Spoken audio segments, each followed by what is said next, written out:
ஒரு மிகப்பெரிய கப்பல், எப்பயுமே கடல்ல மூழ்காதுன்னு சொல்லப்பட்ட ஒரு கப்பல் டைட்டானிக். அந்த கப்பலோட சுமூகமான பயணம் ஒரு மாயமான இரவுல நம்ம எல்லாருமே பயமுறுத்துச்சு.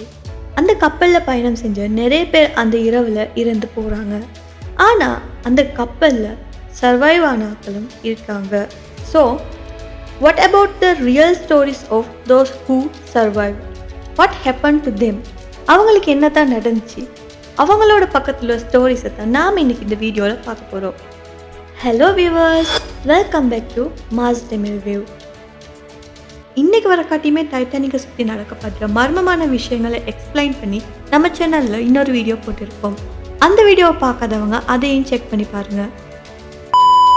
ஏப்ரல் மாதம் 14ஆம் தேதி சரியா இரவு 11:40 ஒரு பனிக்கட்டி டைட்டானிக்கை தாக்கிச்சு. இந்த நேரத்திலிருந்து அந்த பயணிகள் எல்லாருமே உயிருக்காக போராட தொடங்கினாங்க.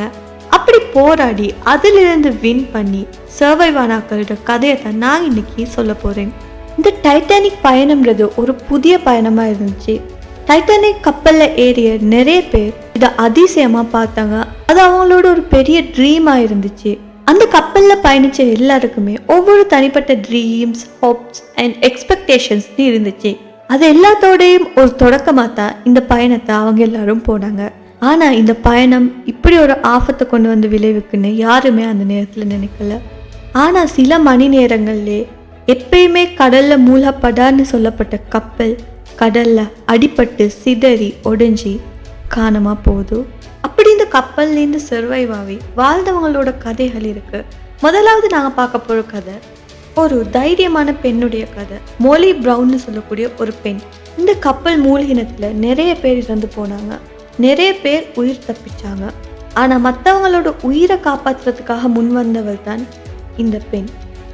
மோலி ப்ரவுன்னு சொல்லக்கூடிய இந்த பெண் அந்த தினத்தில் நிறைய பேரோட உயிரை காப்பாற்றினாங்க. மோலி ப்ரவுனுக்கு இன்னொரு பேரும் இருக்கு, அதுதான் அன்சிங்கபிள் மோலி ப்ரவுன். இவங்களுக்கு முதல்ல லைஃப் போட் கிடைச்சிச்சு. ஆனாலும் அந்த லைஃப் போட்ல இருந்து வெயிட் பண்ணுறதுக்கு பதிலாக அவங்க அதிலிருந்து வெளியே வந்து நிறைய பேரோட உயிரை காப்பாற்றிருக்காங்கன்னு சொல்லப்படுது. அவங்களோட பிரேவரி நிறைய பேரோட உயிரை காப்பாத்துச்சு. அடுத்ததா தன்னோட குடும்பத்துக்காக சாக்ரிஃபைஸ் பண்ண ஒருத்தர் இருக்காங்க, ஈடித் எவன்ஸ். ஈடித் எவன்ஸ் அவங்களோட ஃபேமிலியோட இந்த கப்பலில் போயிருக்காங்க. அப்படி இந்த கப்பல் மூழ்கிற நேரத்தில் அவங்களோட ஃபேமிலியை பற்றி தான் யோசிச்சுருக்காங்க. அவங்களோட யங்கர் சிஸ்டர் சேஃபாக லைஃப் போட்டுக்கு போகின்றதுக்காக அவங்க சாக்ரிஃபைஸ் பண்ணியிருக்காங்க. ஃபைனலி நிறைய நேரம் கழிச்சு அவங்களையும் ரெஸ்கியூ பண்ணி சேவ் பண்ணப்பட்டிருக்காங்க. ஜே ப்ரூஸ் இஸ்வேன்னு சொல்லப்படுறவர். இவர் சர்வைவ் ஆனவங்களே ரொம்ப எதிர்ப்பையும் அவமானத்தையும் சந்தித்தவராக இருக்காரு. ஜே ப்ரூஸ் இஸ்மேன்னு சொல்லப்படுறவர் டைட்டானிக் கப்பலோட உரிமையாளர். அவர் கப்பல் மூழ்கின சந்தர்ப்பத்தில் லைஃப் போட்டில் ஏறி தப்பிச்சு வந்திருக்காரு. இந்த சம்பவத்தால் நிறைய இடத்துல அவமானங்களையும் எதிர்ப்பையும் நிறைய நெகட்டிவிட்டியும் சந்திச்சு வந்திருக்காரு. அடுத்ததான் நாம் சொல்ல போகிறது ஜோன் ஜேக்கப் எஸ்டர். இவர் தான் இந்த ஷிப்லே பயணித்த ரிச்சஸ்ட் மேன்னு சொல்லப்படுது. அவர் இந்த கப்பல் மூழ்கிய சந்தர்ப்பத்தில் அவரோட பணம் செல்வங்களை பற்றி யோசிக்காம அவரோட வாழ்க்கையை அந்த கப்பலில் உள்ள உயிருக்காக போராடுறவங்களை காப்பாற்றுறதுக்காக அர்ப்பணிச்சாரு. அவரோட லைஃப் போட்டில் இருந்த இடத்த ஒரு தாய்க்காக கொடுக்குறாரு. ஆனால் அன்ஃபார்ச்சுனேட்லி அவர் சர்வைவ் பண்ணலை. ஆனால் அவரோட தியாகம் இன்னைக்கு வர கட்டியும் பேசப்பட்டு வருது.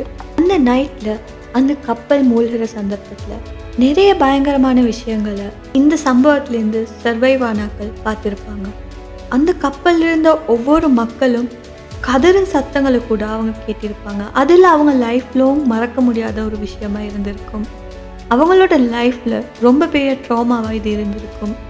அந்த டைமில் டைட்டானிக்னு சொன்னால் அது தான் உலகத்தோட மிகப்பெரிய எப்பயுமே கடலில் மூழ்காத கப்பல்னு எல்லாரும் நம்பினாங்க. அதில் பயணம் செய்கிறதே எல்லாருமே ரொம்ப ப்ரௌடாக ஃபீல் பண்ணாங்க. ஆனால் இந்த ஹாப்பினஸ், இந்த ட்ரீம், இந்த ப்ரௌட் இது எல்லாம் கொஞ்ச நேரத்துக்கு தான் இருந்துச்சு. டைட்டானிக் கப்பலோட இன்சிடென்ட் ஒரு ரொம்ப பெரிய ஹிஸ்ட்ரியாக இருக்குது. இது இன்றைக்கி வர காட்டியுமே நம்ம எல்லாருக்கிடையிலையும் பேசப்பட்டு வருது. இன்றைக்கி வர காட்டியுமே அந்த கப்பலோட கதையை தெரிஞ்சுக்கொள்ள ரொம்ப ஆர்வமாக இருக்கும். இது ஒரு வரலாற்று பேசும் சம்பவமாக தான் இருக்குது.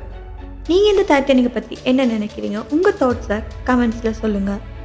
இந்த வீடியோ பிடிச்சிருந்தா மறக்காமல் லைக் பண்ணி உங்கள் ஃப்ரெண்ட்ஸ் கூட ஷேர் பண்ணுங்கள். அது மட்டும் இல்லாமல் நம்ம யூடியூப் சேனலை சப்ஸ்கிரைப் பண்ணி பக்கத்தில் இருக்கிற பெல் ஐக்கானையும் கிளிக் பண்ணிக்கோங்க.